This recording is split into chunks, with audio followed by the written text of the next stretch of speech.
Hanging amihan gihapon ang nakaapekto karon sa Northern Luzon, samtang shear line ang nakaapekto sa silangang bahin sa Central Luzon.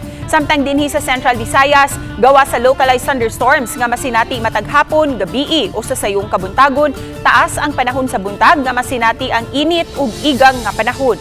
Busa sa ato ang mga kapusong bisdak, subling tahimangno sa Pag-asa Visayas, nga likayan ang dugay nga exposure sa adlaw, aron malikayan ang heat stress ug heat stroke. Niadtong October 15, nasinati ang labing taas nga temperatura nga miabot sa 34.2 degrees Celsius ug miabot sa 43 degrees Celsius ang heat index.